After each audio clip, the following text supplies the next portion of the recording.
So the project we're working on today is we got some loose linoleum tiles in a bathroom, the linoleum peel and stick kind, and not all of them are loose. About a third of them are. So I went ahead and pulled them up real gently, and I decided to use liquid nails because I love liquid nails. It's great stuff. It's cheap. It's easy to use, and it'll outlast anything you put it on. And if you don't know where to get some, I'll put a link in the description to Amazon to my favorite brand and favorite type of it. This stuff works great. So you notice I put an S stagger on the back of the tiles and a little dot in each corner. That's kind of what you want to do to make sure you get a good heavy application of it, so you're not just doing the same thing a couple years from now. You really want to concentrate on the edges and make sure it gets a good grip to it. So here I go again on another piece. See, I'm just doing that little waggly S pattern, a little zigzag on there, really giving her the business. I'm going to put a little in each corner, make sure I get the edges good, because I want this tile to last me a while, especially since it's a rental. I know it's going to be going through some abuse. I'm going to put it back down. I'm going to do another piece here, same deal. Now, when you guys are doing this, make sure you prep the surface real good. You can see how that surface is real white. You can see where I put a tile down and pulled it back up because I realized I still had a little bit of old residue there, so I had to clean it, and that's why I'm redoing it. So preparation is key for this stuff. And the nice thing about using liquid nails for this project, especially on vinyl tile, is it holds up really good in moist conditions like a bathroom or a kitchen.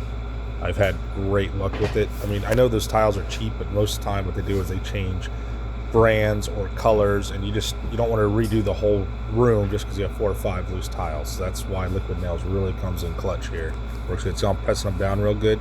Now the dry time on this is about 24 hours, so I always put it down and go over there the next day or the next weekend, make sure they're all still seated real good and down. See, I'm pressing real good, make sure my corners are lined up. You want to do that to make sure it looks right. You don't want any loose edges or loose corners that are hanging out, so it's going to get caught with a toenail or get pulled up again.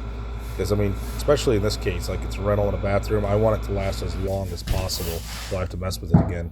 So this is how I'm going to do the edge here up against the baseboard. So the baseboard's holding the other side down, so I'm just going to lightly pull it up and do that little S pattern in there, make sure I get a good beat around the edges.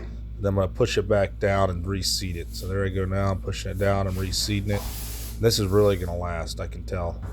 What you can't see that I'm doing there is I'm really pressing down on that because it's up against that baseboard. I want to really make sure I'm getting a good grip on the plywood floor underneath.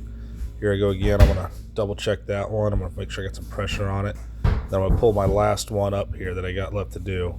Another one up against the baseboard. I'm going to go ahead and take that one. I was able to get that one, slide it out from underneath the baseboard. This time I'm going to do it on the floor.